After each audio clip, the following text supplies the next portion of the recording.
gentlemen, may I have your attention, please?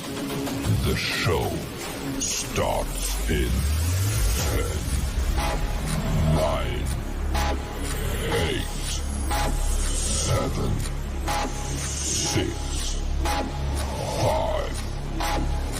4, 3, 2, 1. Good evening and welcome to another exciting show. Now, you're probably thinking this is a Thursday, not a Monday. Well, this is an additional show to my Monday show. And before we go any further, I better introduce my guest. We've got, of course, lovely Deb, who's co-hosting the show. And, of course, Dr Miles Fleetwood, who I'd like to say is my doctor. So here he is, Dr Miles Fleetwood. Oh, by the way, this is water in here. There's nothing of anything dangerous. Now, I'd like to say thank you for everybody that tuned into my Monday show, because I do a regular Monday show at 8 o'clock. And the amount of emails I've had from it, which I've been absolutely inundated. So if you haven't had a reply yet, it's because I'm a lazy person. No, I'm actually... I'm going through them, but thank you very much for your very kind and very nice emails. But if you haven't had a reply, please don't take it seriously, okay? Or personally, I think it's the word. Now, without further ado, let's hand you over to, we'll go over to Miles, or Dr. Miles Fleetwood, who's going to speak about the minerals conspiracy. Yes. And how important minerals are to our diet. So over to you, Miles. So minerals, how important are they to our diet? Well, they're incredibly important. But just before I start, I'd like to thank the pair of you. This show would be totally impossible without the pair of you. And you've both put a lot of time and effort into it. Chris, not least, doing loads of backstage stuff with leaflets and flyers and posters for my shop. It's been amazing. And Debs is going to assist us all the way through this, I'm absolutely sure. So thank you, pair of you. You're welcome. You're welcome. Thank you very much. Good. Back to the core of what we're going to be talking about tonight. It is going to be about minerals, but it's also going to be about a bit more than just minerals. It's getting into what nutrition is about, what nutrition can do, what nutritional health or a lack of nutritional health can give us, as well as how we can cure that and get back to a normal position.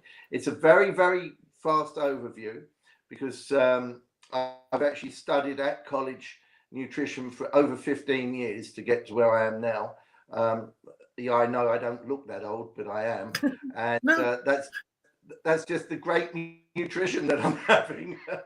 So Yeah. what do we, if we think about our nutrition, what do we think about? We think about eating our meals. We think about having inverted commas, balanced meals with the right amount of fruit and vegetables, as well as some high class protein. And we're all told this is 5 fruit and veg a day. This is all a bit meaningless because it's all ambiguous. It's not really out there doing it, partly because of the fact that we've got a problem that we need to address before we can even talk about getting nutrients from fruit, vegetables, meats, fish, chicken, etc. We can all improve, me included. We can all improve our diet, and we can all improve our way of being. But what does it really mean to have health? Well, let's get to that first of all. To me, it's not just an absence of illness. It's actually it's a vitality for life. It's a way that you can be more vital, be more enthused, be less depressed,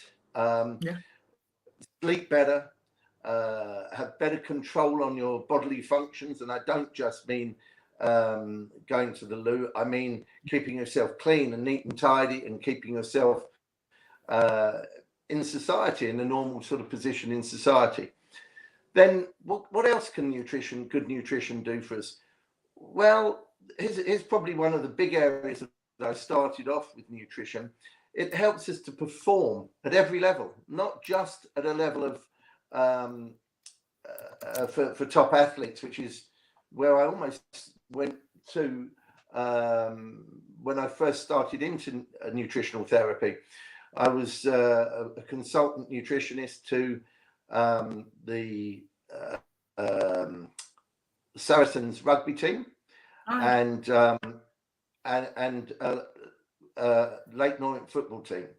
I was a consultant only to them, but I also via that moved on further and helped with as a consultant role with some of the England rugby players.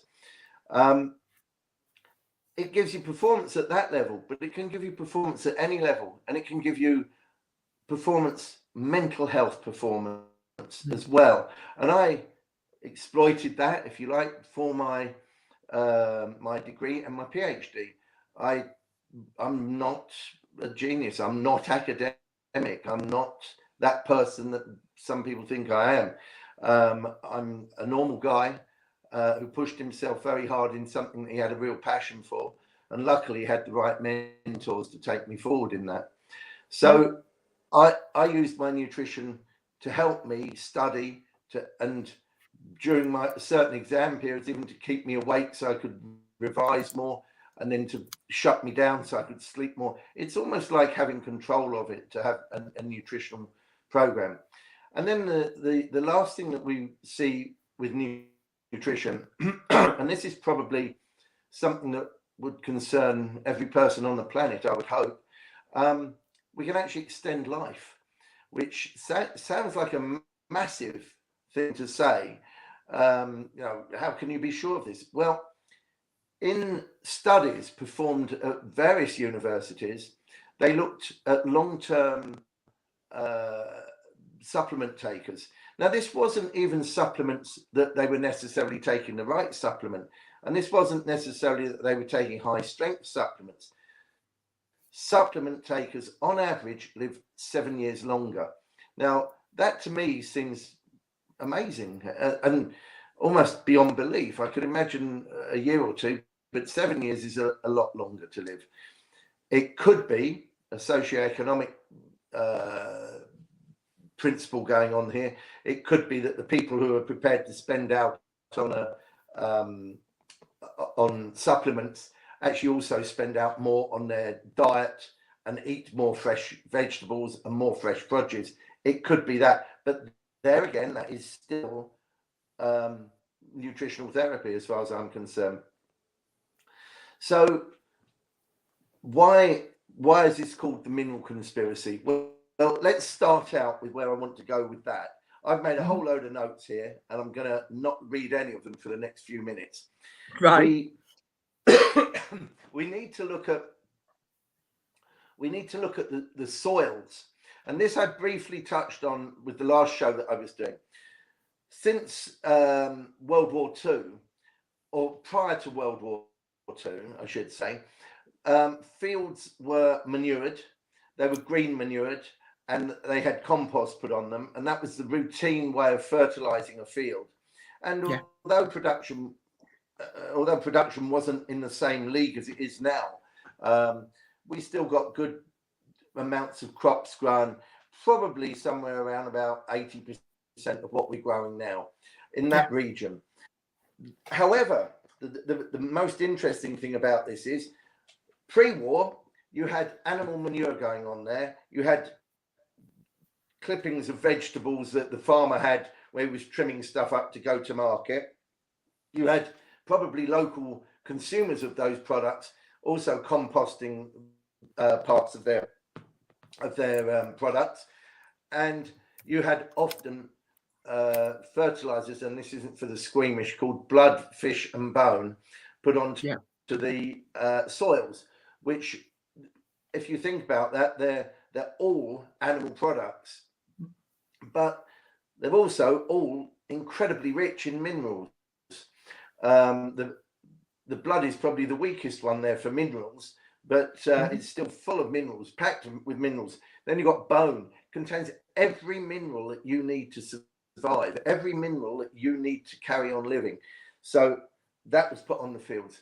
You then had fish bones and fish guts and fish skins rotted down, dried, and put onto the soil. Again, an incredibly high level of nutritional value that comes from the sea. The sea is full of minerals. You know, this is every sea fish will have, and will offer to the land as part of its sacrifice to us.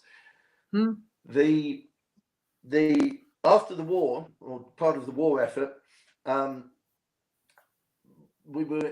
people were encouraged and to grow their own vegetables, and small amounts of land were utilized, and intensive farming became very, very popular, where, like allotments and things like that, allotments are intensively farmed. They're probably some of the most intensively farmed pieces of land that we've actually used. And then along comes, because of the war effort, a product called Grow More. And I think it was PBI who invented Grow More. I'm not sure about that, but it's a mineral product that is put onto the soil to grow vegetables large, crispy, and green. Well, I am large. I'm not very crispy, and I'm certainly not green. It's good for plants. It's very good for plants, but it's not good for me. And it's the wrong mineral balance. It has potassium. Now you've got me. Potassium, nitrogen, and phosphorus as its components.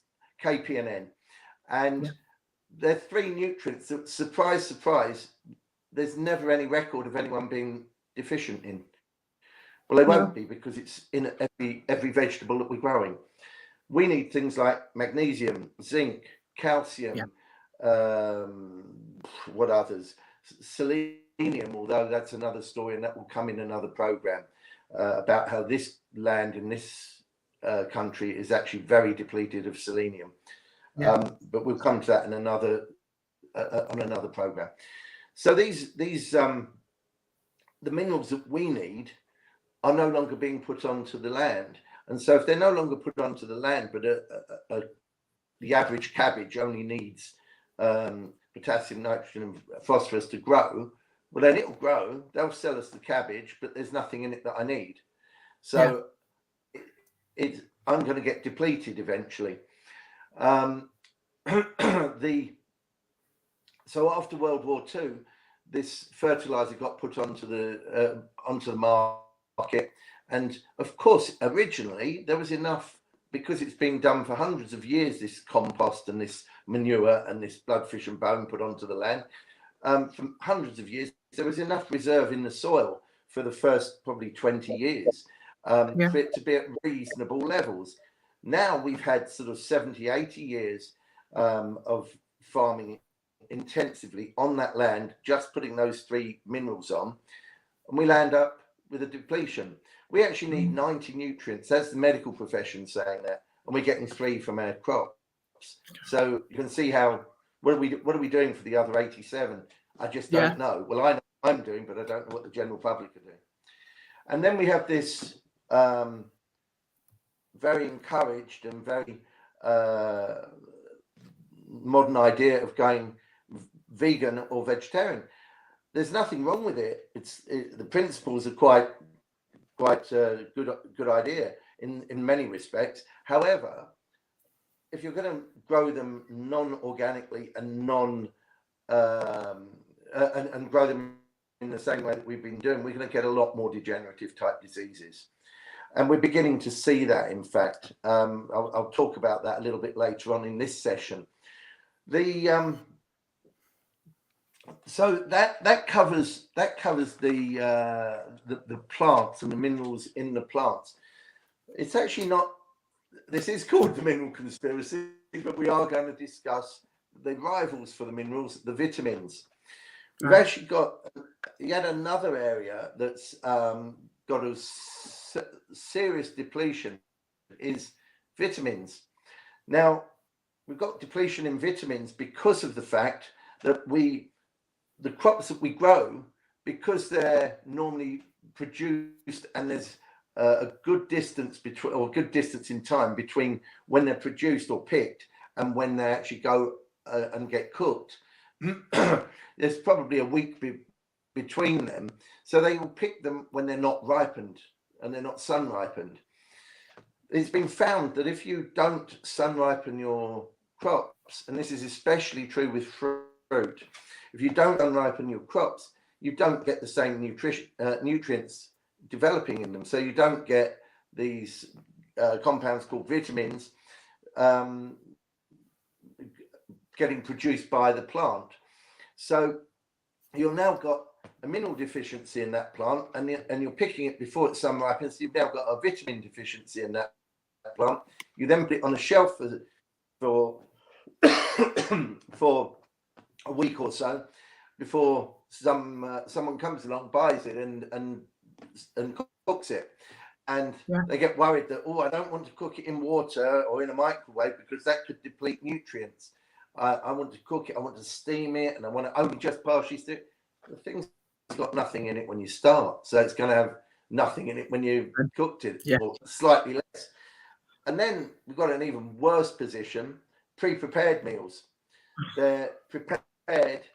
A lot of them are irradiated to make sure that they don't develop any bad bacteria or fungi in them, and they're put on shelves. And I've seen meals on shelves. I don't buy them myself, but I've seen them and looked at the dates, and sometimes they're sort of 2 or 3 weeks in advance, and you think, hold on, how on earth can a lasagna last that long? It doesn't last that long in my house, but I'll eat it. So yet another problem, and it's especially prevalent if the product's already been cooked. So if that's a pre-cooked lasagna that you're just reheating, you might as well forget it.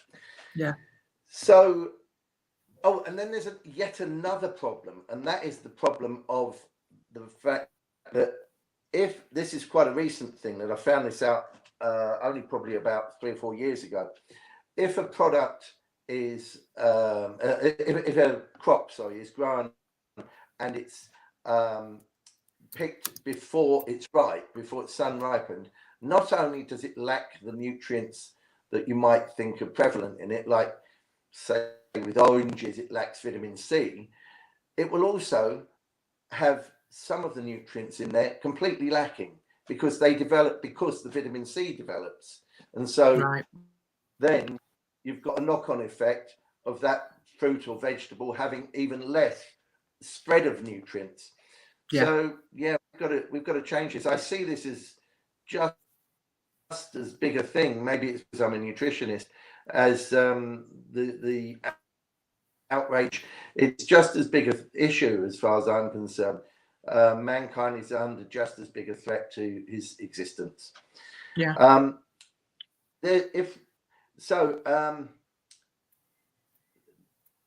As we move on, this is why we're seeing more evidence of degenerative type diseases in younger people, and indeed degenerative type diseases even in some children. There's been cases of children with osteoporosis, which is just ridiculous, quite honestly.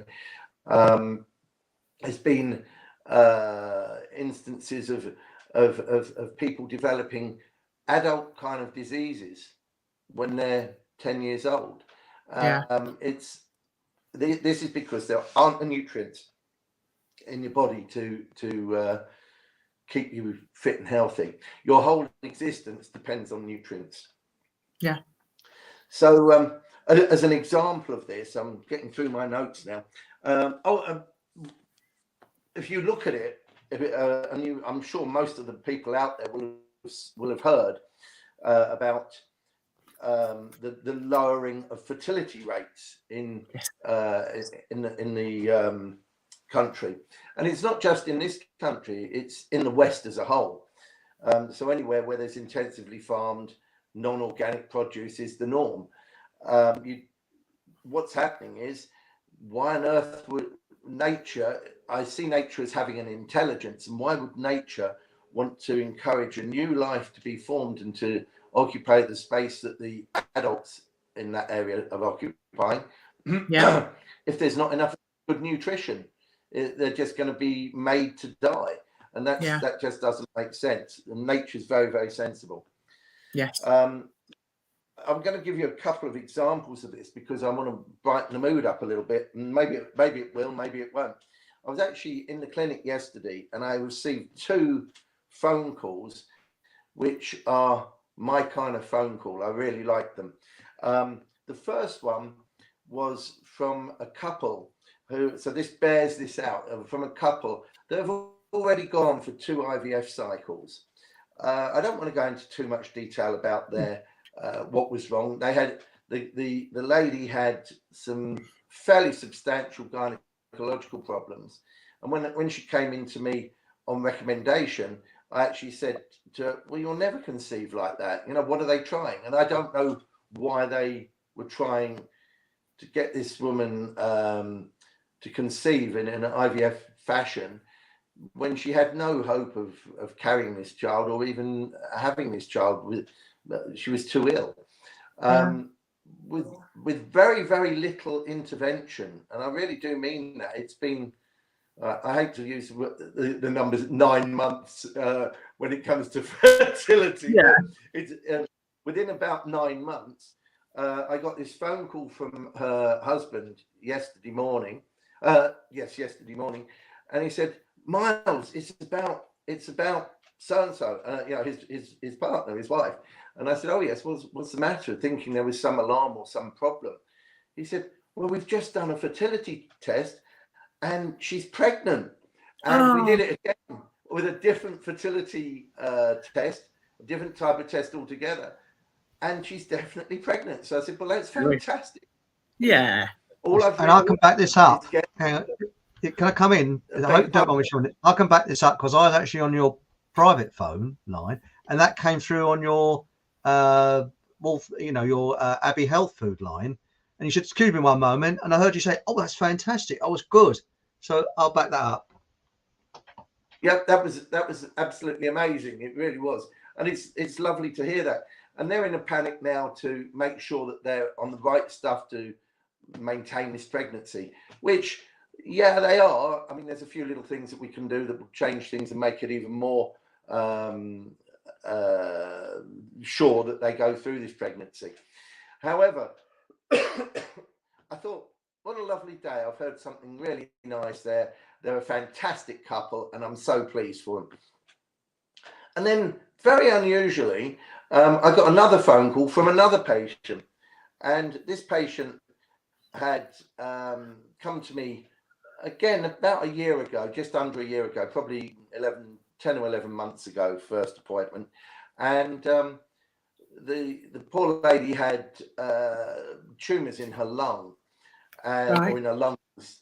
And from memory, I haven't actually got her notes out at the moment because you'll hear why in a moment. And I said, this one, it was her sister who phoned me, and she said, I need to tell you about this lady. So I said, oh yes, what's happening? And she said, well, she's just been for a scan, and it's always are we winning or are we losing type time. And lo and behold, she told me that the 8 tumours that she had in her lungs, there's now only 5, and every one of those 5 is significantly smaller than they were when they started. On the last scan before we started. So really, really good news from both of them. Now, none of those. I beg your pardon? So definitely, that's lovely. Yeah, it's lovely to hear, isn't it? And but neither of them were really rocket science. It was getting the right nutrients, getting the right timing of those nutrients, and being consistent with it. So if they'd have had a diet that was high in nutritional value for the whole time, I don't think they would have developed the problems that they had. So that's the sad news. But the good news is that they found their route through it. So yeah, really, really happy about that, and obviously really pleased for them. It's amazing, absolutely amazing. It is. So we're going to move slightly on from my paper there. Let me move that piece of paper out the way. Would you like to go into chat yet? Because we've got a lot of questions in chat, or would you like to leave that till afterwards, Miles? Can we do a couple more minutes? Certainly, it's not a problem. Yeah, okay. Yeah. Okay.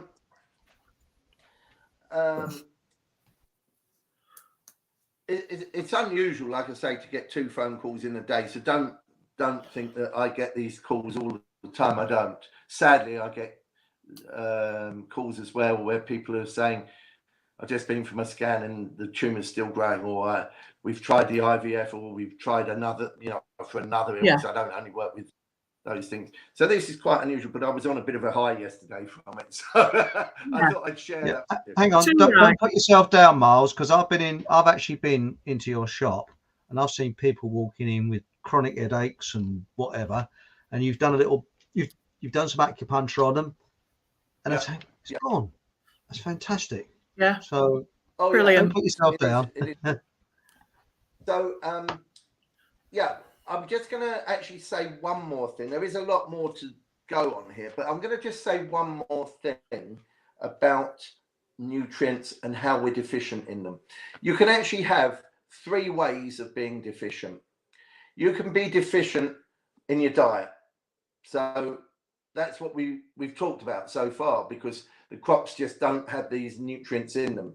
So the easy way around that, take a multivit, take some multi-minerals, take some oils, get them up to the right level. See a nutritionist, go and have it analysed and checked out to make sure that you are at the right level. Number 2 on this list, you can fail to absorb the nutrients. Now, if you're failing to absorb the nutrients, there's many, many reasons why you might be failing to absorb them, but you need to address it, because it will shorten your life eventually. And it will also shorten, it will also make you have a more degenerative life, because you won't be well throughout your life, and you won't live to that vibrancy that I say that I'm talking about. Another person who came into the clinic yesterday was asking about how they can get themselves better. They have a problem, and that's it's called Crohn's disease. And just very quickly, it's an ulcerative symptom of the colon and the small intestine. And I said, oh, well, it'll take you a little while to get this better. There's quite a lot of work to do. Take a little while. How long have you had it? This person had it for 18 years. So I think that they probably, well, I hope they don't expect to get it well within 18 days. It's going to be probably a year or 2 to get them absolutely better.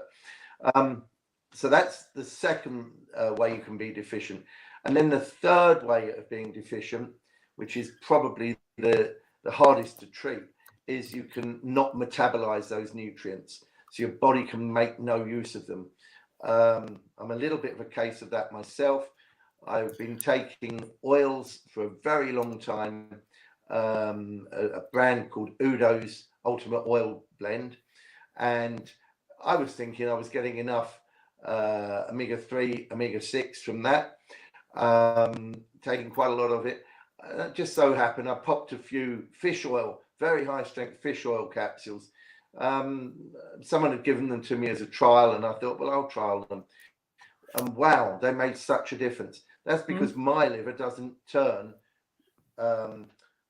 omega-3 fish oil, omega-3 oils from a plant into an animal form.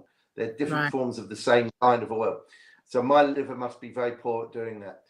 I found that, and I feel better for it. So, and that's now part of my regime as well. So we'll start open for a while. We've got some more to talk about, but we'll start open for a while and see what you guys have got to say for a change. We've got questions. We certainly have. Shall we start at the top of them, or shall we start at the bottom? I don't know. Yeah, start at the top. The top ones are the first ones that came in. So So hang on, we started them off. Let's have a quick look and see if we can get to the first star. Excuse us a little bit. Do you want me to pop it up? Oh, cheers. What, this one? Yeah. Oh, sorry. Right. Sorry about that, Deb. Right. Do you want to read it out or shall I? Yeah. Eamon's saying, I was looking into Shilajit, which comes from the Himalayas. It's a supplement made of millions of years of old rotted down plants and is a black goo. The main ingredients are humic acid and fulvic acid. Yeah. That's interesting. I haven't actually used it myself. Normally, I would use a nutrient or this I would class as a kind of superfood, actually, but I would use that on myself to see what the reaction was with myself. I haven't done so, and I actually have had no exposure to it at all, unfortunately. Right. So I'm sorry to say I'm going to have to leave you with your own decision to make on that one. It's just followed that up with humic acid is good for plants too. It's what humus gets its name from. Yeah. I think that's another word for topsoil. I wonder if our soils are depleted in that too. That's a good point. This would be absolutely. I mean, that's how I know humic acid as an ingredient in topsoil. The topsoils, that's an organic compound that's in the soil, so that would also have fibrous material in it and things like this. So it would actually have plant fibers in there. They would also be decomposed via an aerobic type of bacteria, and like any of the good bacterias, it will normally leave you in a better state and with a better product. It's probably a very good thing, but I haven't tried it, so I can't really pass judgment on it. Right. Dan Max made a comment saying, I'm just about to start playing my tomatoes some classical music in the greenhouse on a spare device. Nearest thing to birdsong I heard. I think there's something in that playing your plant music. If he tells me where his greenhouse is, I'll pop over. Maybe he's a better musician than I am. So he's probably might be in the southern hemisphere though, because we have viewers from. Well, we got one in tonight from New Zealand. So they're all around the world. Yep. Kim's wanting to know what's the best way of getting vitamin B12, please, if you're deficient. Now this is interesting. This is very interesting. If you're deficient, strangely enough, this is a nutrient that we actually, well, we don't produce it. The bacteria in our gut produce it. Right. We need to be producing a product called intrinsic factor, and the gut health needs to be pretty good. It doesn't have to be superb, but it has to be pretty good. And things like alcohol and fizzy pop and excessive amounts of sugar and these kind of things actually kill it off. So as well as other preservatives as well in foods kills it off. If you're looking to get through the short term, I would suggest getting a B12, possibly a sublingual B12 as well if you really have digestive issues. I'd need to know more about what their digestion's like. But also look at getting some probiotics and some prebiotics, because there's something going on that's not right. You've probably got acid reflux as well, and you may even have hiatus hernia or something like that, and be taking a tablet to stop the acid. That acid is vitally important for the production of B12, plus other things like folic acid or the absorption of other nutrients as well. So if you want to come back and give us a bit more info, then we can perhaps add some more value to that. But if not, get a sublingual B12, take it on a daily basis. It's a much better way of doing it than via injection. Injection is a very poor way of doing it. Right. Thank you. When I come in on, sorry to be interrupting here, but am I right in saying you can get B12 from apple pips and things like that? I didn't know you could. So no, Chris, you're not right. No, I think it's, somebody in chat might be able to correct me on that one, but I thought that vitamin B12 might be in apple pips and You're not thinking things of like that. Latril, are you? And B17. Yeah, Might Bob's be just B17. Yeah, don't know. I'm sorry.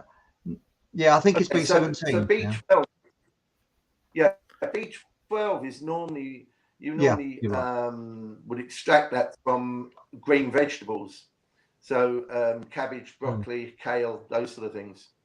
Um, Yeah, you're Again, right. once they're broken down and digested, but you need to digest them. You need to with a sublingual B12 tablet. You can pop it in your mouth, and it'll actually the vast majority will get absorbed through the lining of your mouth, so you don't Right. even need a good digestive system for that. Right. Next. Next is a comment from Hatchy. Rosehip syrup has 30% more vitamin C than an orange. They thought our grannies in the Second World War on how to do, or taught, sorry, our grannies in the Second World War on how to do it. Anyone, what's happened? Yeah, exactly. We lose all those sort of skills, don't we? Mind you, is it right that rose hips, they do give you the runs if you don't? Oh, don't know about that. You got to peel the outside of them or something and not eat the seeds, because Not the skin. you'll be skipping to the loo. I think Right. That's why. I think it's the fibers inside. You need to get the pips and Yeah. the fibers. I think they're an irritant to the gut. The actual Yeah. rose hip, the flesh of the rose hip, is round the outside. That's okay, but the fibers and the pips inside can irritate the gut. Right. So it's with this rose hip thing. Yeah, rose hips are fantastic. Again, if they're which they normally are, ripened in the sun, they're very high in vitamin C. Very high. Yeah. Lovely. Weight, right. For weight Bob's much wanting higher. to know. Oh, sorry. Bob's wanting to know what you think about boron intake. Boron. Now, one of my many jobs, I was actually a biomedical engineer. It was my first ever full-time job. And I don't know, I'm probably breaking all the rules here, but this was at an orthopedic hospital in Stanmore. And we had a lady came in from, I believe it was from Africa somewhere, and she went in for surgery, and I wasn't involved in the surgery. We didn't do that, but I heard the story that the surgeon said, "Oh, get me another blade. This one's blunt."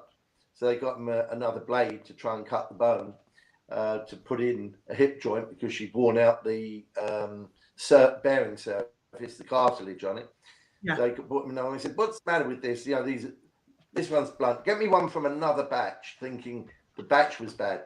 You got another one from another batch, and that appeared to be blunt. It was just boron makes bone almost like Concrete. Concrete. It's so strong. And this woman actually worked in a boron mine. She wasn't going underground, but just the dust that must have been breathed in by her. Yeah. She worked in the offices, but the dust that was being breathed in by her bone was virtually indestructible. It was so hard and strong. Yeah. Boron is another component that we really do need, and it isn't just for bone.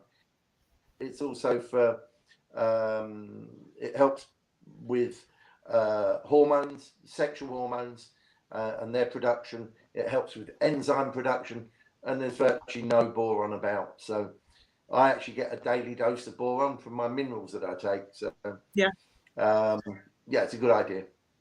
Yeah. Right. Thank you very much. John's wanting to know, are there any vitamins that may help autism, also the healing of a club foot?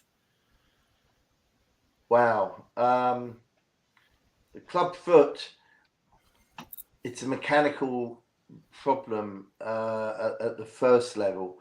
It's probably a birth defect, which probably was to do with a malnourishment in some way.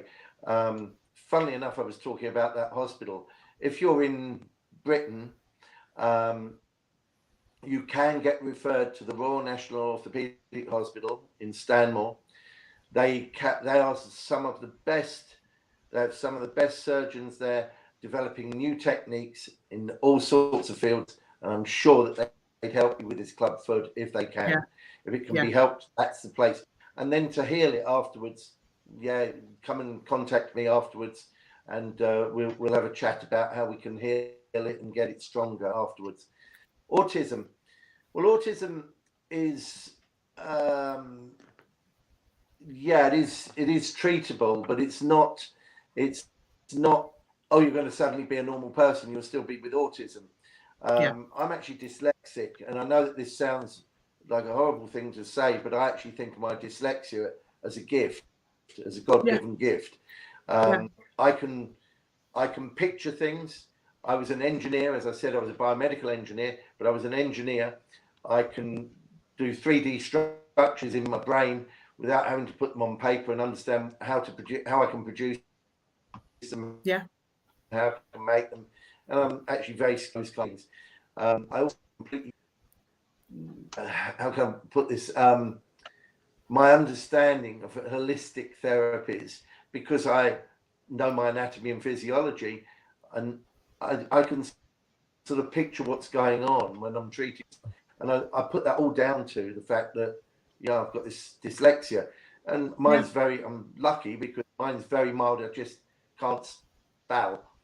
That was deliberately said. Autism. Basically, I would need to see the patient to understand what's going on better. But one of the big things for any of these kind of, how can I put this? I don't mean this as locked-in syndrome, but the more insular type things, oils, big time with the oils. The omega-3s and the omega-6s are much more the omega-3s than the 6s. The 6s are there to balance it out. B vitamins, and here we go again, the alkalizing minerals, which we'll talk about in a moment. Yeah. Right, we've got a comment from Ancient Ruby. One could always stop killing the weeds and eat them for good nutrition. I personally have problems with taking supplements. Okay. One could always stop killing the weeds and eat them for good nutrition. Yeah. Like okay. Dandelions and the problem is here they're coming from the same soil that the plants are grown in.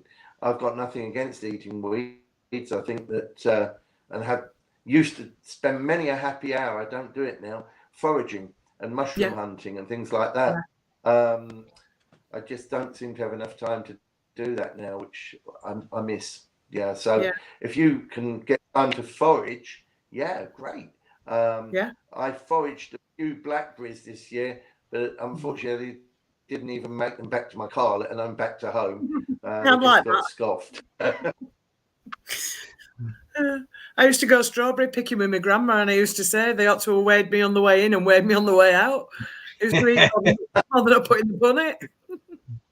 Yeah, that's a good idea. We want is to take a pot of cream in next time. Thought that. Comment from Richard Daw. Whenever I'm asked about anything regarding health, I use the car analogy. Would you put diesel fuel in an F1 car? Sadly, most people just don't get it, which is true. It's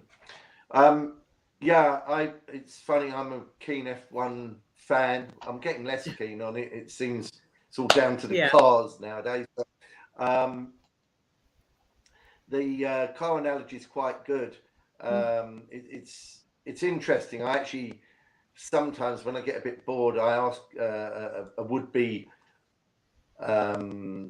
patient or would-be customer in my shop, especially if they're dithering. Well, would you? How much do you? What car do you have? And they come out with a nice car, I've got BMW, or Mercedes or something. And I say, how much do you spend on servicing that every year? Then, loads. I have it serviced every year, and it costs me £300. I said, but you're worried about spending a tenner on yourself, on your health. So I use it that way. I'm a bit naughty in that, but it is true. It's you've got to sort of sadly bear that out. And the analogy with a car, my very next section says how we're not machines. So I don't know where we go with that. You can carry on with that because we've run out of questions and comments now. Actually, we've got a lot more. I've noticed that there's a lot more, but we'll cover them in the next section. There's a lot of ones about apricot seeds and that. It's very interesting, Miles, what you're saying about being able to think in 3D, because they say that left-handedness is an advanced form of autism. And in my profession, there is an extremely high level of people that are left-handed. Yeah. I worked in an office once where there's only two blokes that are right-handed, everybody else is left-handed. And you have to think in 3D. You have to design in 3D so that when you, and long before this CAD came out, where they was doing modeling on CAD, which is computer-aided design. And it's funny because you're not left-handed, are you, Miles? No, but interestingly, I used to be quite a good sportsman, and strangely enough, at one stage, I never actually learned how to play a backhand in tennis, because I just used to change hands and play a forehand with my left hand, which gave me a much greater racket. But it looked a bit weird, and occasionally the racket would seem to just have a mind of its own and not sit comfortably. And probably why I'm not a Wimbledon champion. Yeah, probably. Well, I did that in badminton. I used to just change hands because I'm ambidextrous, and with that, I'm left-handed normally, but ambidextrous. But it's funny that this sort of, I mean, I don't think I'm autistic, but I think there's a lot of people, but it's surprising with this 3D thing where you can actually think in 3D. It's something that, mind you, we sort of go, we're sort of thinking deeply. Anyway, people don't want to hear me; they want to hear you. So, carry on. I'm fascinated to hear the next part, Miles. Okay, so I briefly was saying about how we're not machines. So let's pick up on that little snippet there. Basically, the part about us not being machines, and this is where doctors fall down with doing nutrition and get it wrong. Medical doctors, I'm talking about. They'll look at someone and they'll say, "Oh, you've got osteoporosis, so we're going to give you calcium." The bone isn't made of calcium. It's made of somewhere around about 120 different minerals. So it's not calcium.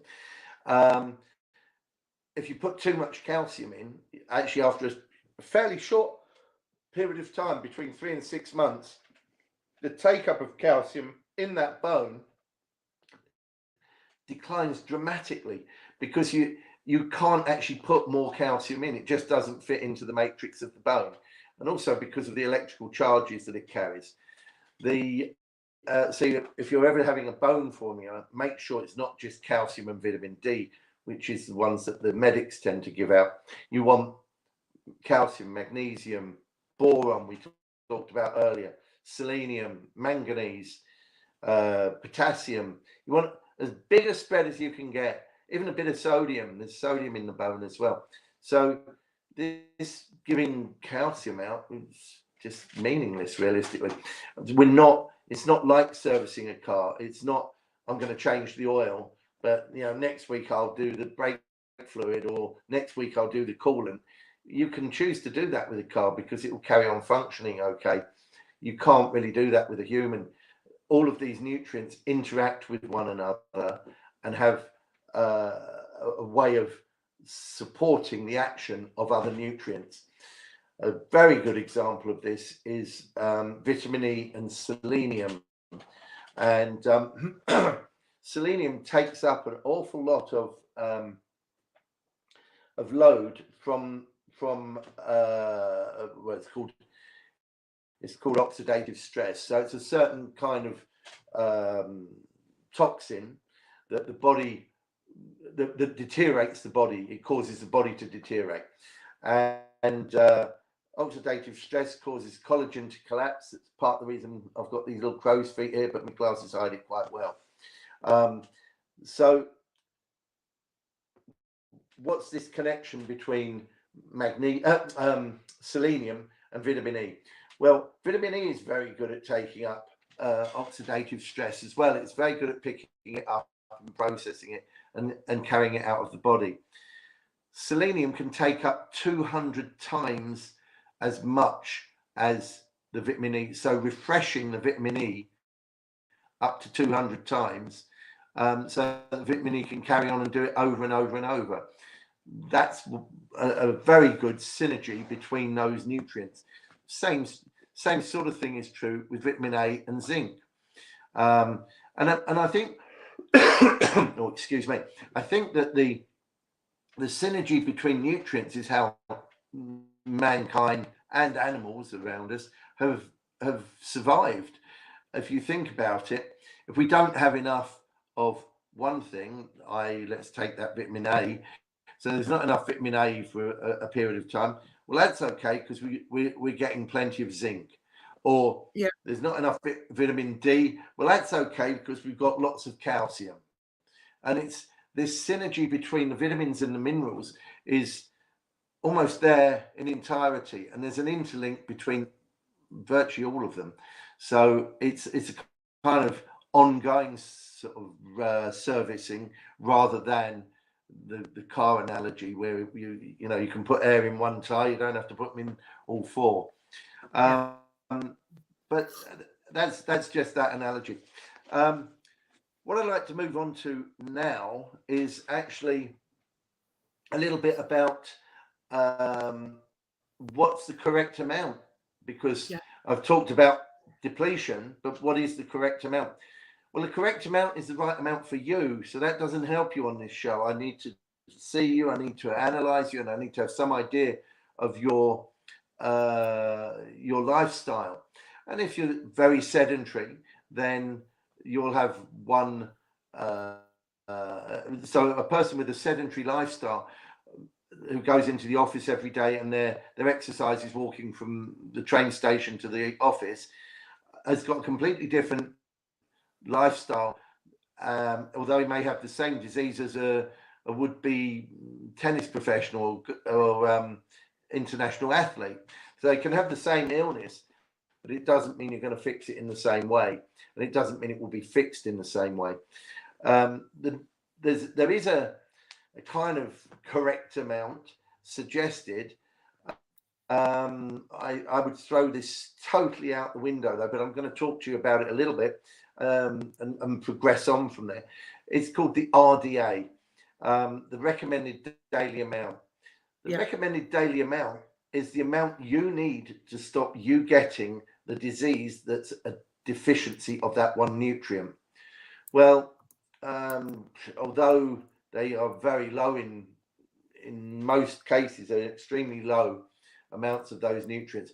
I've actually not met anyone with night blindness. I've not met anyone with kwashiorkor. I've not met anyone with rickets. I've not met anyone with scurvy. So let's pick up on the scurvy. That was the last one, wasn't it? So let's pick up on that. That's a deficiency of vitamin C, and it will give you scurvy. Like I say, I haven't met anyone with a deficiency of vitamin C. Sorry, I've met plenty of people with a deficiency of vitamin C, but I haven't met them that they're that low that they're below the RDA, so they don't have scurvy. The amount that in this country, and this is how ridiculous it is, in this country, the amount of vitamin C to stop you getting scurvy is 40 milligrams a day. The amount in most Western European countries that you need to stop you getting scurvy is 60 milligrams a day, half as much again. It's very strange, because each nation sets its own RDA, which is just ludicrous. In America, it's 80 milligrams a day. So it just gives you some idea of how crazy this is. That will stop you getting scurvy, but it won't put you into this optimum health or into this well-being, this state where you get up each morning and you've got vitality and you've got an energy for life. We move on to the next area, which is not RDAs, it's called SONAs, and that's suggested optimal nutritional amount. And the suggested optimal nutritional amount, which is much more what nutritionists would rely on this level, is between 400 and 1,000 milligrams a day. Right. Now, this is if you're in good health. This isn't to cure an illness. So you've gone 10 times to, 25 times the amount of the RDA. So it's massive compared to Yeah. that. And you take that amount, your immune system will work better. You won't bruise up as easily. Your blood's in better condition. It will flow better. So if you want a blood thinning product, be very careful going up to these doses. You need the assistance of a professional to get you up to that, etc., etc. Now, that's for you as a maintenance dose if you're in reasonable health. The next level is the therapeutic range, and the therapeutic range is even higher again. And indeed, one of my heroes of nutrition, and proclaimed as one of the greatest scientists of the 20th century, 1900s, Professor Linus Pauling, the only man to have won 2 Nobel Prizes on his own. So it gives you some idea, and for different things. One of them was his research into vitamin C, and his research into vitamin C, he was using it to treat very chronic diseases, because he realized that most animals, I won't go into all of the animals I've got listed there, most animals produce their own vitamin C. A few that don't, fruit bats, a couple of fish, the great apes, that's interesting, and sadly for them, guinea pigs. And that is why guinea pigs are used for an awful lot of research, because they have that similarity to us. And it doesn't actually help, because you still have to do clinical research on a human. And it doesn't always give you the same answer. But Linus Pauling was looking at dosing very regularly up to 10,000 milligrams a day. So 10 grams of vitamin C a day. And he'd give these, sometimes he'd give even more than that, but for shorter periods of time. Yeah. And he had a great deal of success using just that nutrient to treat very chronic diseases, including cancer. And he had a very high level of success. Sadly, you'll actually hear stories that, oh, he wasn't, and he was a charlatan and all this kind. Well, in his day, he was pretty damn good. I don't think he win a Nobel Prize for being a charlatan. It's other scientists not liking what he did and what he proved, because it goes against big pharma. He was managing to cure, and I'll use that word, cure cancers with these methods. I remember seeing his last lecture. That was fantastic. He came on looking like a hillbilly onto the stage. He was 93 years old, and he came out with this American accent, and he said, well, a lot of people scorn what I did and say I'm a charlatan. Well, I can assure them that I'm not. I take my own medicine. I'm 93 years old, and I'm still here on the stage giving a lecture. All of those are now pushing up daisies, and it sort of says it all, really, doesn't it? He took his own medicine, and he utilized it in that way. So as you can see, in that way, this particular medicine is very, very safe to take. But if you're on other medicines, I would suggest that you seek the advice of a professional, not your doctor, really. As a last attempt, go to your doctor, but your doctor isn't trained in nutrition and isn't trained in therapeutics of nutrition. Yeah. He may have an interest in it, but that'll be about it. So at the moment, I think that's about it from me. I'm happy to carry on with other questions, or to just carry on talking to you. That's up to you. Well, should we go to a little bit of chat and we'll take it from there? Would Yeah. that be okay, Miles? Yeah. Now, Yeah, we've got absolutely. one here. Was it? Should we take it in turns, Deb? I don't know. It's up to you. This is Robert Dord says, because there's a few words here that on this one, it's okay, but there's a few words that have been mentioned. The show we don't mention on the show because we don't want to get. So, Okay. Robert Dawes, does Miles believe that everything regarding health can be traced to what actually goes into the body? Which is a very good one. Good question. It's a lovely question. Yes, but that doesn't mean it's all nutritional medicine. It doesn't mean it's all herbal medicine, which is another great passion of mine. Remember, does Miles believe that everything regarding health can be traced to what actually goes into the body? You're breathing in a polluted air. If you live where I live, you're breathing in a polluted air. I live in a big city called London, and it's not as clean as it could be. That's not good for me. Luckily, I don't have lung problems, and I don't have. I've never seemed to have any particular problem respiratory-wise, apart from upper respiratory, because when I was very young, both eardrums perforated. Right. So yes, for good and for bad, that's the main things that are altering health are from things that are going into the body. You can, of course, alter them from outside because you can fall over and break your leg. You know, it's you can get hit by a bus. That's from the outside, yeah. So it's not exclusively, but it's most things that go into the body will change its state for better or for worse. Yes. Right. Goes for Thank Kim's you. one. Okay. A friend of mine has been diagnosed with osteoporosis. She has been put on what do you think that one is? Alendronic acid, 70 milligrams weekly, but it makes her throw up.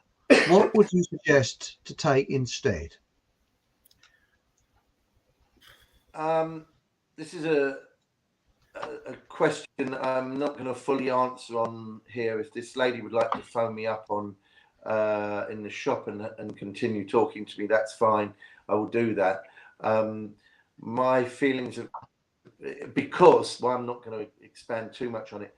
My feelings about alendronate are that they're not, for some people, they're not beneficial, and it can be quite destructive. I've heard this kind of thing before where people are throwing up with it, and I mean, that tends to tell you that the body's rejecting it, and it would reject it for a reason. You're damned if you do, you're damned if you don't. It's not the way I would deal with osteoporosis. I would give the lady not only a very good mineral complex, I would also suggest that she does some load-bearing exercises and gets that graduated via either an occupational therapist or physiotherapist, and actually, depending on how bad she is, and actually gets her bones strong again. Bones get weak because they don't get enough. Part of the reason is that they don't get enough load on them. So it's not just about minerals. If you look at someone who does regular exercise, they're very unlikely to have osteoporosis. But if she phones me, I'll go through a few more bits. And the phone number is going along the bottom. I just had that. Thanks, Deb. There's one I can't read out fully, and I think you'll understand the reason why. Our souls are depleted in everything. Has made sure of that. Yes. Yes, but I think you can read it on the screen. But I won't mention it for obvious reasons. Okay, so yes, there's certain words we don't use here. And Hatchie's come up with a good one. I'm actually going to. There's a lot of nitrogen in horse poo. Apparently, we need it. Well, who's horse poo? Or a nice brew of horse poo. Lovely. Pasta. That's right. Right, and then we've Chris, got here. I'm quickly going to go back to Robert's question before. What was that one, Miles? That was the one about osteoporosis. No, that was one about the one that I couldn't read. There was a company listed. I couldn't read the name of it. It went all blurred. I think you blurred it out. Hang on a minute. You mean a well-known? Hang on a minute. Yes, that's the one. Well, that was what Just our quickly stores are for complete. Robert. In everything. That's A it. certain company that we're not allowed to mention has made sure of that. Robert That is a made man after my, Agent Orange in Vietnam. yeah. Robert is a man after my own heart. Unfortunately, commercialism, not just that company, have taken away. And look at what commercialism is doing. We can't even mention that company. It's gone mad. You know, people want, instead of having a nutritious piece of vegetation, they want 10 pieces of non-nutritious vegetation. You're paid by weight, not by quality, and that's a huge mistake. I mean, I try and fight that. I buy, when I can afford it, I buy organic produce, and I work out which organic produce is better, but even that is still intensively farmed. Robert's got a very good point, but we can't blame any one company for that. I think that's human nature, sadly, it includes greed. But so next one. What was the next one? What is absorption rate when taking vitamins and minerals? It's very important. Some nutrients are absorbed very rapidly. We talked about B12, and that can be absorbed quite readily because of the way in which it's processed and manufactured. So here we go again, a manufactured nutrient. Try and get a food source nutrient, and you'll tend to find you won't need quite as much of it, and it'll be softer on your body, and it'll get taken up easier. So natural source and food source nutrients are the way to go, in my opinion. Yes, the absorption rates is important. You want to read this one out, Deb? Yep. Is it from? This is from Sharon. Is it dangerous to take folic acid over an extended period of time? No. It's right. If you didn't have folic acid, if you took all of the, you all have been continually taking folic acid throughout your life at a certain level. If you took folic acid out of your diet completely, within 6 to 8 weeks, you'd be dead. So no, it's dangerous if you do take it out, and if you don't have it over an extended period of time, it becomes dangerous. What is it found in? Sorry, I didn't mean to talk over you there. What is folic acid found in? Folic acid is it's in a number of crops. That I'm gonna do another show on that, so I don't want to expand on that too much at the moment. Sorry about that, Chris. That's all right. Right. B17 from bitter apricot seeds contains cyanide. It kills cancer cells. Right. That's from Mish. There is. Let's get this. Let's get this straight from the beginning. There is no nutrient called B17. There's a vitamin. So this, if they're referring to it as a vitamin of B17, it is not a vitamin. A vitamin is by definition vita, life, min, essential for, so that's essential for life. So if we're talking a B17 not as a vitamin, fine, I'm quite happy to talk about that. That's the name given to a product called Latril, or organic cyanide, that is contained in apricot kernels. But it's any vitamin, it would be, we'd have to have a small amount of it to keep us functioning, keep us alive. Right. So apricot kernels for cancer, it is very targeted. Sadly, some people die from taking apricots and apricot kernels. I only learned this fairly recently, about 4 or 5 years ago. I was talking to a Polish guy who comes in the shop regularly, and he was saying, "Oh, we're going back for the festival of the apricot." Evidently, it's a big thing in Poland. And I said, "Really?" Oh yes, it's like he said. It's like Oktoberfest in Germany is with beer. This is the equivalent in Poland with apricots. I said, well, what goes on? Oh, you can buy apricot pies, and they're made with ground up kernels into the pastry. It sounds lovely, actually, with apricots in them, apricot alcohol, apricot this, that, everything's apricot. Yeah. I think, oh, that's absolutely amazing. That's fantastic. But evidently, it's quite not common, but it has happened that people have died from taking. I can't imagine how many apricots they must have eaten, but they have actually died from eating too much apricot, which is rather alarming. So again, get from a reputable supplier if you're going to use them, and start at half the dose that someone's recommending for you. And even that, if you're feeling unwell, drop the dose or stop. Different people will react differently to organic cyanide, and it is a very targeted and very efficient way of killing cancer, but you've got to be careful with how many you take. Right. Well, Hachi has said that cyanide is in apricot and apple seeds. Only a very small amount in apple seeds, though, I think. Yeah. Not very tiny, aren't they? So. It is a very small amount in apple seeds. You'll find it in a lot of seeds. Strangely enough, almonds also contain it, and they look like apricot kernels, but they contain about 1/100th the amount of an apricot kernel. And it's you got to get the bitter apricot kernels to really get the real McCoy. So yeah. Right. Someone, Chris, it's rose hips that gave us itching powder. All right. Fiber, I've heard that inside the hip on the plant that does that one. Laugh out loud.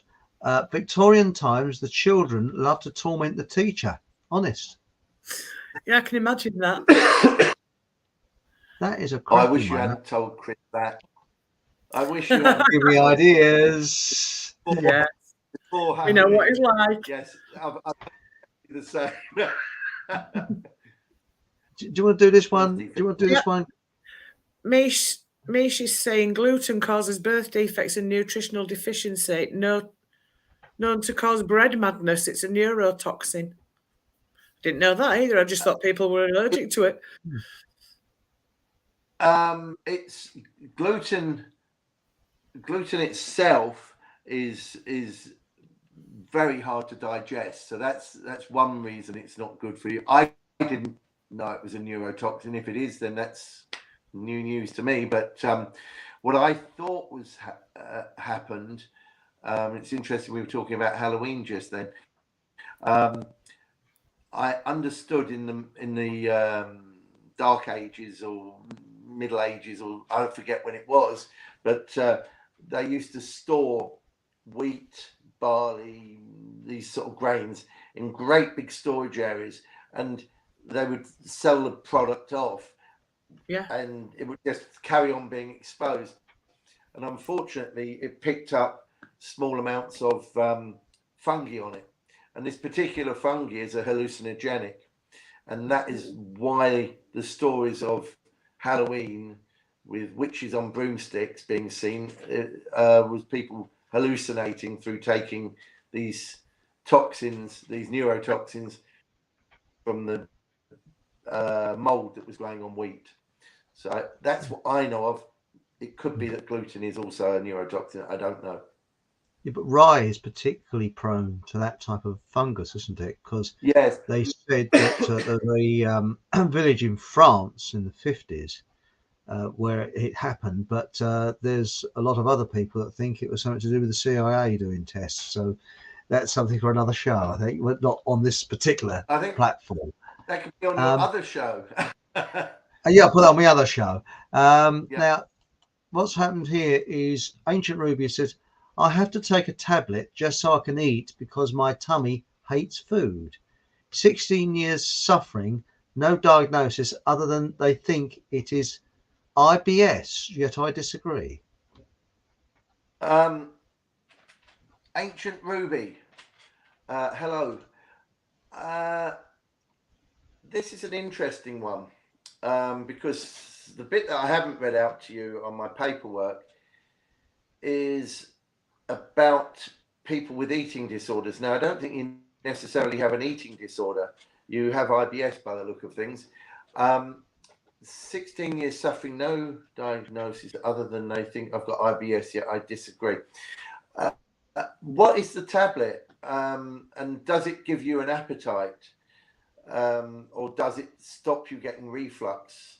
Let's go down both avenues. So if this tablet that you're taking is a proton pump inhibitor, which they're normally called, the two that I can bring to mind straight away is omeprazole and lansoprazole. There's another one called, it is lansoprazole, is it? No, I don't know. I'm just saying it's either of those two, but I'm on lansoprazole. Okay. If it is that will never fix your IBS. IBS is also a blanket term, so IBS could be anything as innocent as the occasional bit of diarrhea, right up to full-blown cancer, which let's hope it's not that. But so IBS isn't really a definition. Lansoprazole. Okay. What you want to do, the lansoprazole stopping you digesting, so it will cause you to get food that sits in your gut, and particularly proteins that sit in your gut and cause putrefaction in your gut. You then will get IBS because your body is trying to get rid of that. So you need to change the things that you're doing. Now, I can't take you off that medication because you've been put on by a medical doctor, but what you can do, you can choose to come off it, or you could go back and see your doctor and tell him that you want to go down a nutritional approach. So if you were going down a nutritional approach, what I would probably want to do, and it depends on why you've been put on lansoprazole. If it's for hiatus hernia, then if I do not take it, I'm in severe pain. Has any other diagnosis been done whereby you have hiatus hernia or you have gastritis or anything like that? I think, again, give me a call tomorrow in the shop. I'll give you the number out. Save Chris putting it up. I think he'll put it up at the end. It's gone underneath here, and it'll also be in the comments below. Okay. It's going along the bottom here. Okay, if you've got a pen handy, it's 01992 650014, and we'll talk about it tomorrow. But let me carry on just a little bit more. Remember I said about you can have 3 ways. Okay. I have no diagnosis. I'm guessing IBS. Right. Let's leave that one at the moment. Phone me tomorrow and we'll go through a few things and let's see if we can get this sorted out. Okay, thank you. Right, the next one, I've got to be a bit careful because there's what I call a landmine words that could get. So I'll just leave a few. So, hi Miles, I've had sore airways, also lifelong asthma sufferer for 3 years now, normally fit and healthy, marathon runner. Consultant just says he doesn't know what it is, and it must be 2 words that we can't mention because the what's name picked it up, but something you can see that on the screen. Okay. Sadly, my niece suffered the same illness. She is getting over it now, and she's an incredibly fit young lady. She would do before this, she would do a sport every day. She was the fittest in the family now. She was in a hockey team. She was in a netball team. She swam for county. You know, she was a very, very good sports person. And COVID really knocked her back. So I'm going to discuss her with a view to yours. My niece was actually put on a respirator at one stage. So I was very concerned about her health. She's off it now. She is a teacher, and she had to give up teaching for a while. She just couldn't cope. It was long COVID, and she just couldn't cope. She's getting a lot better now. She's gone back to teaching, and she is getting a lot better. The fact of the matter is, it depends where you are with that. And did the asthma come on from the COVID? Interestingly, up until we had this illness, I was quite happy to treat asthma and had a huge amount of success. Everyone improved, everyone. And that's very unusual that everyone improves. Not everyone cured it, but everyone improved. And it's very, very straightforward. Lots and lots of fish oils. If you've got dry skin, that's a sign of deficiency of fish oils and or omega-6. So we call them evening primrose for the sake of this show. So check your skin. I don't know how old you are, but if you're getting menstrual irregularities, that's another sign that you could be omega-6 deficient. So oils, and don't play around with them. You know, you want quantity. If you're taking an oil off the spoon, I take 50 ml of a therapeutic oil blend made by a company called what are they called? Oh yes, Flora, which always amuses me because it's nothing to do with the margarine. It's a Canadian company called Flora, and it's Udo's Choice oil blend. Udo Erasmus was a researcher into essential fats, and I take 50 ml of that, and then I take 3 incredibly high strength fish oil capsules on top. But you can phone me in the shop. We can talk about this, and I can even supply you with it as well if you want me to. Super. I think you'd be a bit worried if he had menstrual problems because it's a bloke. I was just going to say that. Yeah. Sorry? I don't think there's any menstrual problems there. Yes. No, I don't. I think this 40-year-old male. Yes. Yes. I don't think you'll be getting menstrual problems, so we can ignore that then. But take the oil, Miles, fish oil. Yeah. Do you think my gynecologist is ripping me off? He might be. Probably. I need to book, this is 40 yards, up a nutritional analysis with you, Miles. I'm trying so many anti-inflammatory foods, but it's a bit of a minefield. NHS more interested whether I've had Billy's poison juice and more in house.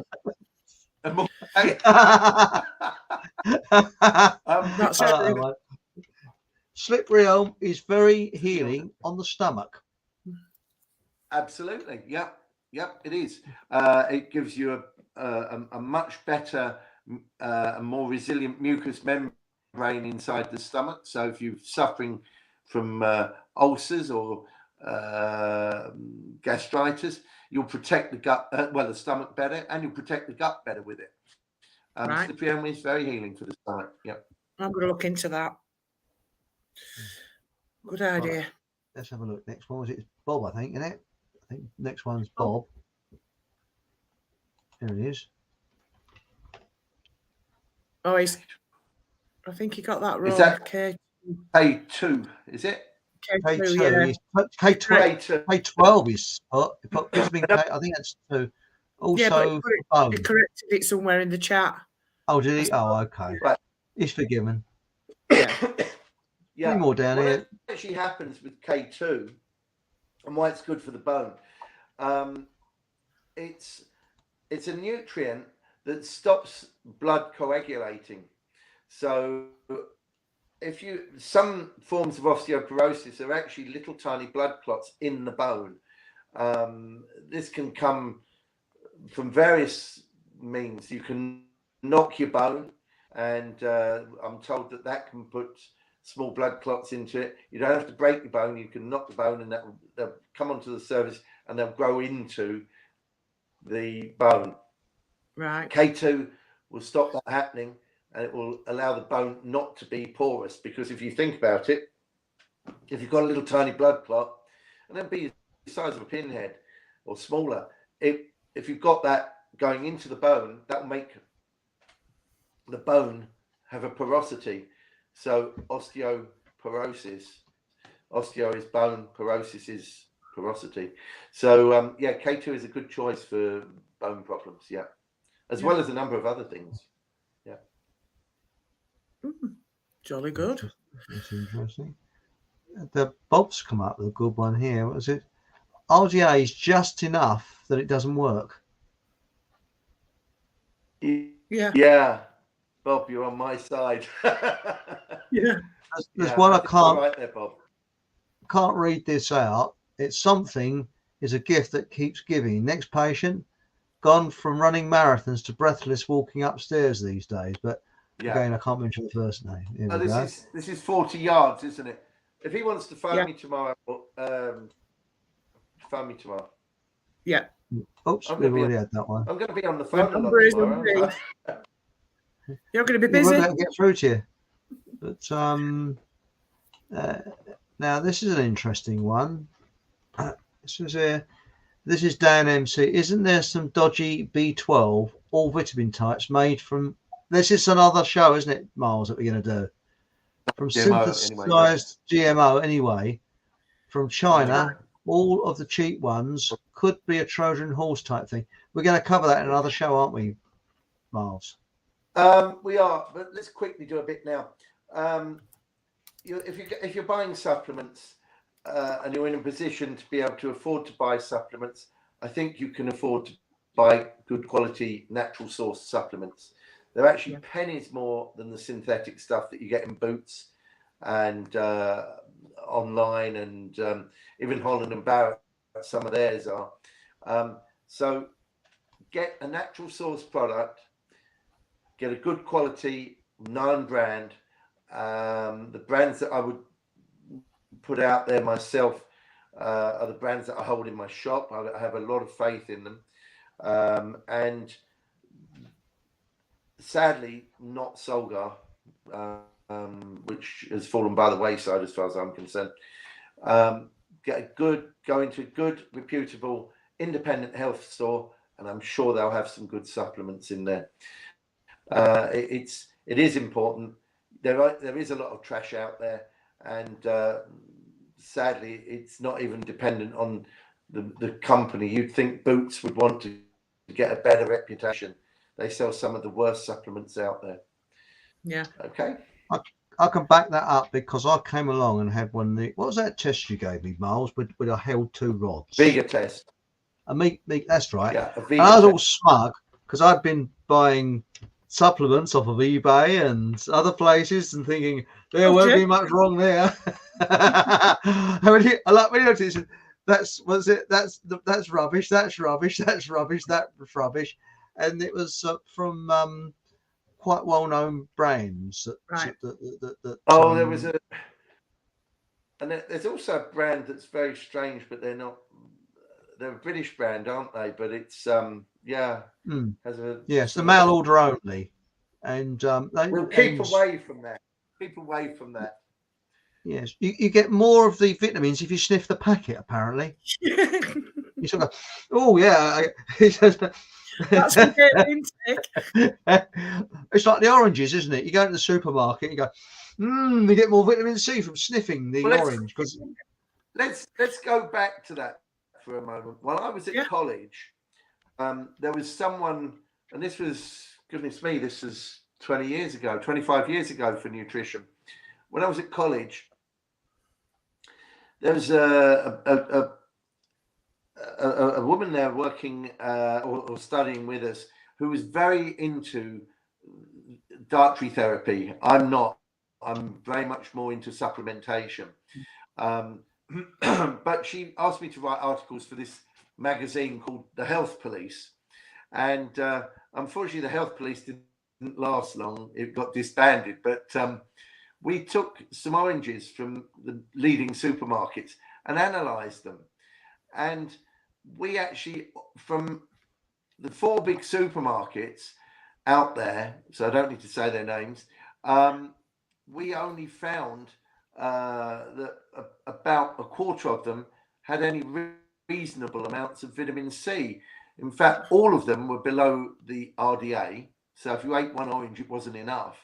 No. And the vast majority of them, about half of them, had only trace amounts, which, less than a milligram, which that just tells you how they're picking that, storing it, and selling it. Yeah. It's, Yeah. We got in a lot of trouble for that because we were giving the magazines away outside the Sainsbury's store. Oh, sorry, shouldn't have said that. And other leading supermarkets are available. That's right. Yes, yes. But we got the security guards came out, more or less threatened us, and I said, "Don't threaten me. You touch me, and that's an assault." Yeah. And they did back off then. I'm 6 foot tall. I weigh about 17.5 stone at the moment. And so people tend not to push mess me about with you. Yeah. So he disappeared, though, this security guard.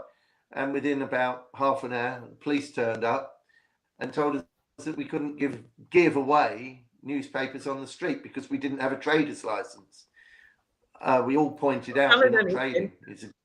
It's a giveaway leaflet. And they said, just look, you've upsetting the Sainsbury's, just move down the road a bit and do it outside another store. Yeah. We're going, no, the whole point is that we're advising the customers this food is rubbish.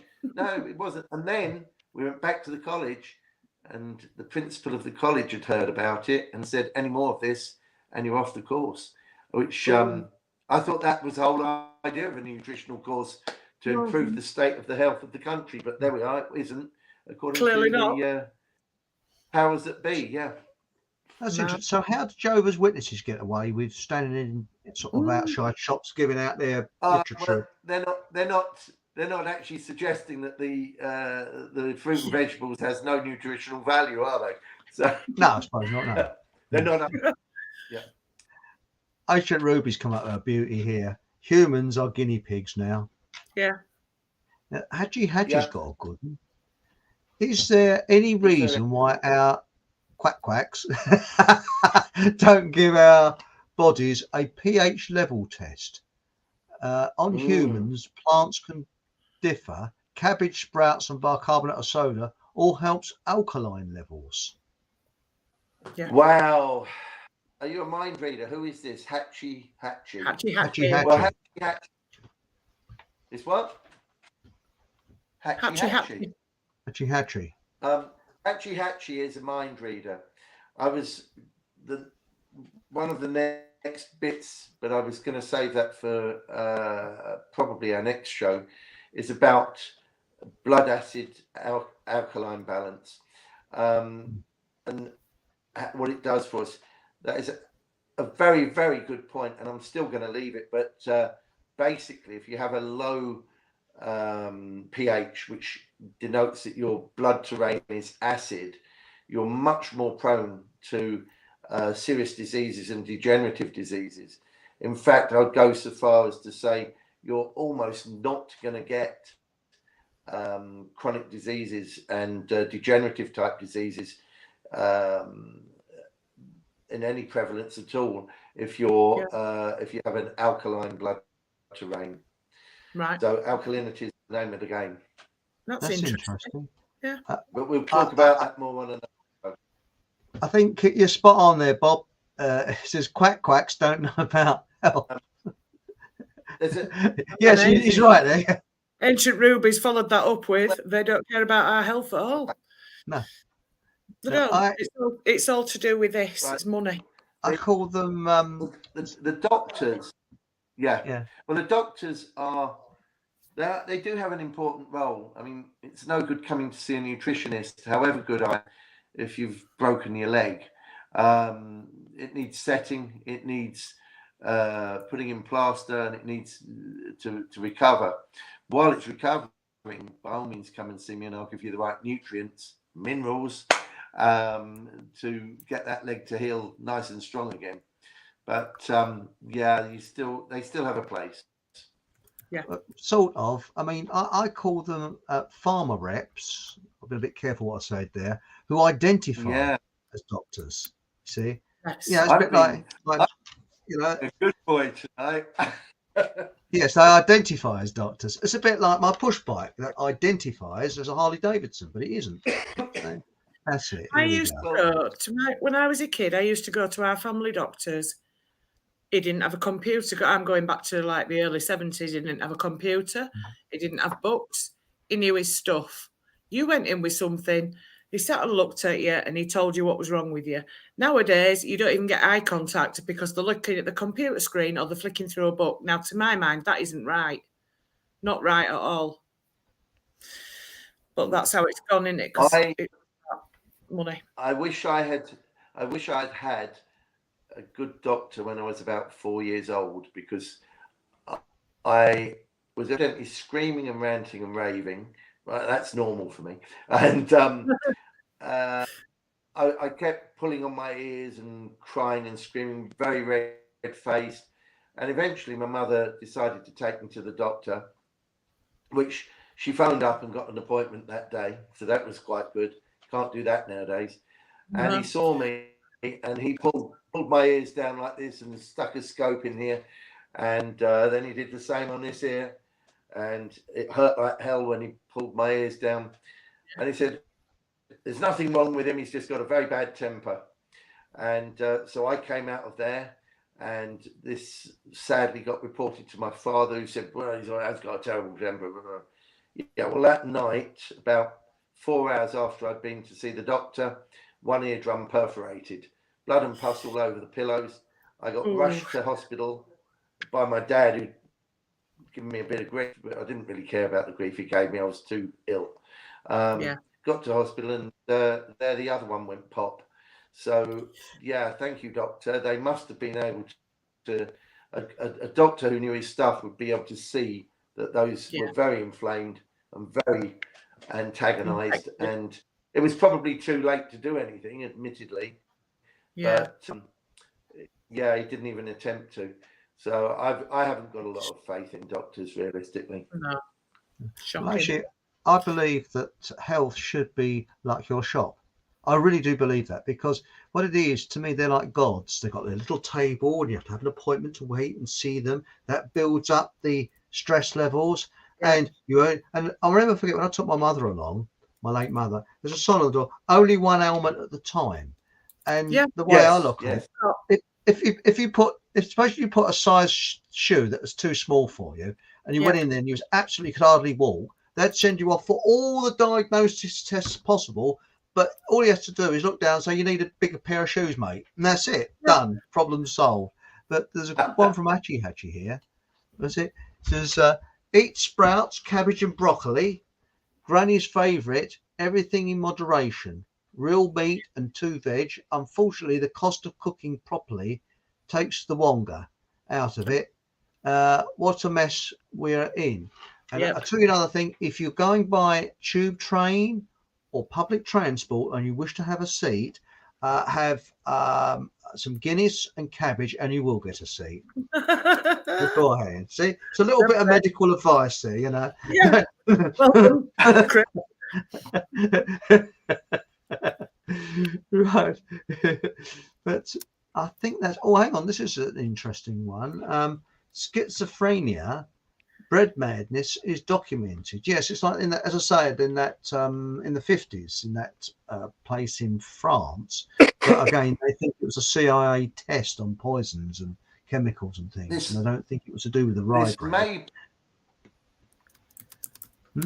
Chris, this may be that it's it may be that it's to do with that gluten. Maybe she Mish knows something that we don't. It could be that. Yeah. I'm going to disappear for a second because I thought this was on charge, but I've just had a warning come up that low battery. I'm staying in the room. Okay. The good one here that Bob Oak said, the modern day grains are the problem. Right. So that's an interesting one, isn't it?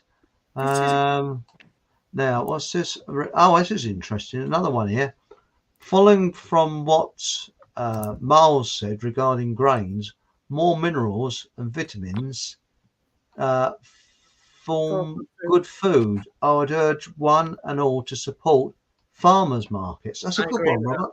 That really is a good one. But Yeah. yes, that's. But is this? What do you think of this, Miles? Modern day grains are the problem. Okay. We've still got the same problem. Unfortunately, farmers, like I say, are paid the weight of their produce, not by the quality of their produce. And so you may get a slightly fresher produce from the farmers market, and I do like farmers markets, but you're still not getting those nutrients. If they're not in the soil, you're not going to get them in the plant. If they're not in the plant, you're not going to get them from your food. So what we really need to do is change the policy, and it's a massive thing. Change farming policy and start manuring and green manuring and composting, and put that on the land, and you'll start returning more nutrients to the soil. Good idea. And we got one here. What was it? This is Robert again. He's continued. Don't be fooled by the false economy of supermarkets. Spend a little extra and eat better quality food. Yeah, I agree. And you know all that. I'm not going to say which company it's from, because I think that the two main companies that are out there are pretty good. But I actually get an organic delivery of in-season vegetables from one of these organic delivery companies, and they're pretty good. It's not cheap, but it's not crazy prices. Certainly, it's actually cheaper than the supermarkets, but it's still intensively farmed, unfortunately. We've got on the way to Bridlington from Leeds. There's a farm shop called the Balloon Tree, and it sells everything fruit and veg wise, but every box that the stuff's in tells you what field it was grown in, who grew it. Oh, that's when amazing. It's just like personalised veg. It's amazing, but it's a bit too far away to be going regular. I think all that synthetic manure that they've got, I've got a very good place for it. It's what a bloke did. In fact, I have a monument to him. He went to his local council with his tractor and muck spreader, parked outside, just switched it on. Yeah, that man should be in history, you know. Now, Haji says, sorry, I've been shopping today and seen bags, yum, bags of mealworms in supermarkets. I buy birds. First historically. I feel mealworms to my robins. Yeah, they love them. What do you think about eating insects, Miles? I've tried it. Really? Yeah, you don't get much of a sandwich. I tell you, one ant doesn't go very far. No. The problem with it is, from what I've heard, one of the compounds, I think it's, I'm not sure about this. I think it's shellac or something like that in the actual exoskeleton of the insect is quite bad for us. It can damage your insides. Right. What they taste like? They taste sort of nothing up to quite greasy bacon, I would say. That's the sort of taste range. I've tried them a few times, but I don't think much of them. I'm a bit of a survivalist as well. I've gone out and done survival eating worms. Oh, yum. Yeah, I haven't eaten worms, but I'm one of these loons who goes out in a field and sort of tries to live off the land for a few days or a week or whatever. Yeah. And I've never actually resorted to insects, but there you go. Yeah. Only because one had rolled past. Got you. The next one, we got a couple of words we might get booted off for saying. So we're not saying it, okay? I was going to say, so it may be worth trying, and if so, doctors were getting licenses removed at the start of the you-know-what. I think, we can read this on the screen about. We're okay. I'll try and say something about it. I believe, I mean, this isn't my area because ivermectin and hydroxychloroquine are products, and I've read them out, but they are medical products. Without that's a okay, medical yeah. license, I would not recommend you taking them because you don't know what you're getting. But if a doctor was to prescribe them, I have now heard that they are good for the problems that we were encountering, and a lot of doctors withheld from that. These are the politics. This is all about politics, and it's not about nutrition. So it's kind of not my area. Yeah. Right. My grandfather, diagnosed with diabetes at 50, Hachi. His diet changed, kept him to 84. Rest in peace. It's all about diet and the body's pH. Oh, he's on about his pH levels again. pH levels. Yeah. Love to all. Oh, that's nice, isn't it?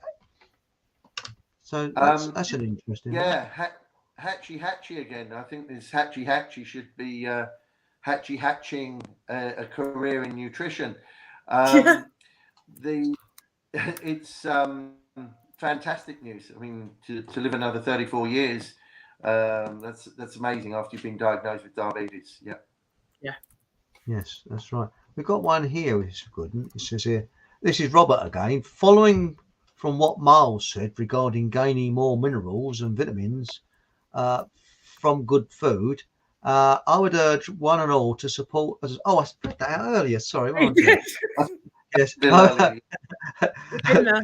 gone on repeat. A senior moment, I think that is. Here it says, I've been to 2 quacks for 2 years. Not been I've to. a few things wrong. I really lack nutrition, which I think is what's wrong, other than my type 1. Yeah, diabetes. Diabetes. I guess it's type 1 diabetes. Yeah. Yeah. I mean, you're saying it all yourself. You know that there's things wrong, so at least get those right. And you're type 1. I've actually met people with type 1 or being diagnosed with type 1 diabetes who actually don't have type 1. They have type 2, which can be improved upon. So again, if you wish to, give me a call and we'll discuss it then. Lovely. Right. Ancient Ruby. I won't read this one out, but I think it's quite funny. I think that's true. And the other one is, I 100% agree with you. NHS should be named National Prescription Service. Google is God. Yeah. Google is They God. don't like it when you start looking up online about what your symptoms are. Yes. They've been trained to do that. You're not allowed to be looking. Well, someone once said to me, no disrespect to you, Miles, don't take this personally, but we've all got the best doctor in the world. Know who that is? Ourselves. Yourself. Yeah. I think that is. No, that is. I would actually absolutely agree with you on that.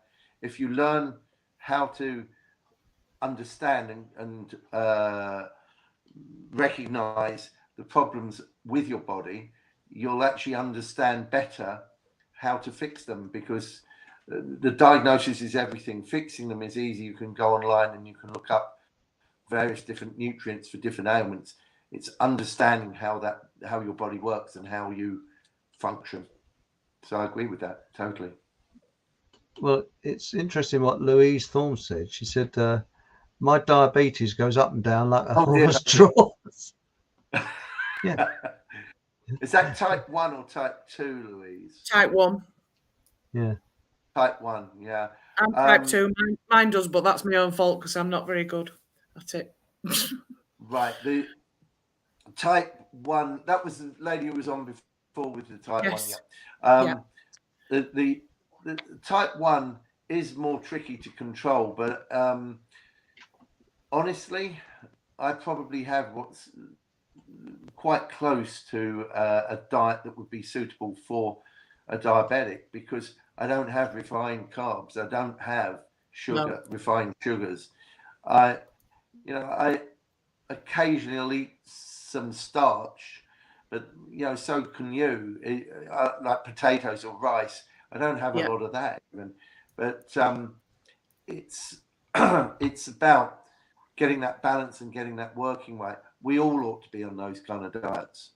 Yeah, agreed. I agree with you, because I've actually found that, sometimes when I go to stay in the park, it's like, would you like a biscuit? Oh, yeah, I have a biscuit. Would you like another biscuit? Yeah. And when I come back, I get like red marks around my nose and all around here. And you think, do you remember, I had this like redness, didn't I, a couple of months ago, Miles? It's, and I think what it is, you got to have another biscuit, because you didn't quite get the taste buds going, and I think I'll have another one. Yeah, that's it. I've tried to stop that now. Yes, there's a good one from Dan MC. Can the same nutrients? Yeah. Very, very quickly with that, if you try not having those for a month, not having any refined sugar and refined starches for just a month, and then try one biscuit, it'll blow you away. You'll realize what it's doing to you. Yeah. They're so sweet. You won't go, oh, I just want another one. It will send you bloody scatty, quite honestly. Well, it's like sugar in tea. I used to, when I was a kid, I had sugar in tea, and I stopped it when I was about 15 or 16. If somebody was to put even a quarter of a spoonful of sugar in tea now, I'd throw up. Sorry, we've lost that one. Oh, can the same nutrients be achieved growing hydroponic? So can the same? I asked this question, didn't I, a couple of weeks ago? Now, this is very interesting. Yes, if you've got a complete suite of nutrients in your hydroponic food, then yes, it's probably better. And even grown under light, it's probably better. I don't think anyone's done any analysis on this, but I can imagine it would be. Mind you, I think possibly that's like what you're saying with this energy. I don't grow hydroponic products. No. I grow things in soil in my garden, and that's even limited now to the summer. I used to grow all through the year, but I just don't seem to have the time now. No. But what have you thought about keyhole gardening, and also there's another one, keyhole and tower gardening? What you do, you form like a keyhole with a raised bed, and you have a compost heap in the middle. And it's ideal in the summer because you don't have to water the plants. As the compost rots down on this compost heap, you put your kitchen scraps in there. It actually gives all the plants the nutrients they want. Yeah. And that, I'm going to do the same with a tower garden, But that sounds good. Mish says gluten is basically GMO glue to the power of 10. Yeah. That's interesting. We have a different understanding of gluten. My understanding of gluten is it's the protein found in grains. Mainly in grains, mainly in wheat. Do you want a little bit more about glutens? Yes, please. Why not? Yes. Okay. Well, gluten is, like I say, it's a protein that's found in mainly wheat. And the problem that we've got in this country is that we've gone for a very high gluten-rich wheat that originally used to come from Canada. And originally, the gluten that was developed in Canada, and it was developed by cross strains, different strains of wheat being crossed, and so you're getting sort of hybrid forms of wheat. They actually used the gluten to hang wallpaper in the Victorian era. So hence the name gluten. It just so happens that it also makes a loaf of bread that will last a very long time. Because it holds its structure well and it holds the moisture well. That's if you get a French flour wheat, a lot of people who think they've got a gluten intolerance, if they have a true French bread, they can eat it and they don't get any problem with it. And the same for Italian bread. And it's sad, we just got hooked on this again commercial crap bread. I didn't say that. No, you're right. Bread. If you look at the French, they go out, they buy 2 or 3 loaves of baguettes, they take them home, and if there's any left after lunchtime, it'll probably be chucked away, and they'll go and get some fresh if they want it in the evening as well. They realise it's a fresh product.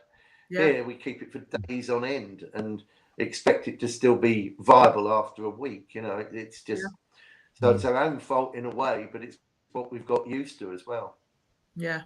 Plus, I suffer from a mainstream media intolerance. Yeah, I do as well. That's my problem. I've got this mainstream media intolerance. When I see it, I feel like. Anyway, the other one is Louise Thorne. Third eye tingles, raises vibration. Louise, after the show, go on to my Monday show that was broadcast on Monday, and it was all about third eye and things like that. Okay, right. Well, this. Yes, Hatchy says Deborah Singleton, this bloke Chris is terrible. You going on? Oh, he likes his Screwfix magazine. Yes, he joined a dating agent. He thought it was a joint dating agency. Yeah, and then realised it wasn't. Screwfix. Yes, we know that. Yes. Now it says here, if we eat insects, if we eat all the insects, then the birds and other wildlife will decline. That's true. No, I if you looked at the front of my car on a sort of late summer's day, you'd realise that eating a few insects isn't going to make any difference to the wildlife. I don't know. We've had a shortage of insects this year, though, because we used to get loads of them all over your windscreen, and there's not much now. No, we always had a bit of bug squash, as I like to call it, but there's not so much now. No, they can stick the insects where the sun doesn't shine. Yeah, most of the MPs in Parliament look as if they've done that, don't they? Right, I think we oh, hang on, what we got here? Oh, you got time for one more quick one? Yeah. My respiratory consultant keeps giving me more and more steroid inhalers. But menstrual issues may become menstrual issues may become a reality.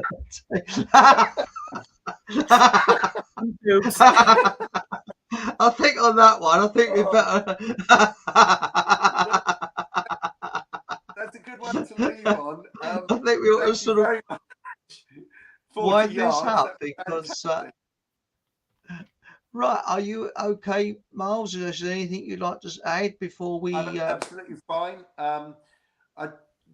I thank everyone for coming and joining my first show, and I thank you two again. It's been fantastic to host it and help me with it. Thank you. We'll have you on again soon. We certainly will. Well, thank you very much for joining us. Remember to subscribe, bingy, bingy, bingy, bingy, bingy, like that, and put the thumbs up. And also, you can see this show the next day on BitChute because there's a link to my BitChute channel below here. You see, so you can see it on BitChute if you missed it. And remember, also you can buy us a coffee if you want down below here. You see, and I'll be back on my regular show. Because Miles it's your busiest day on Monday. That's the reason he doesn't come on to the Monday show. But we hope to do a series of these shows on Thursdays because that's when the shop is closed, on all different issues and things that we're going to do in future.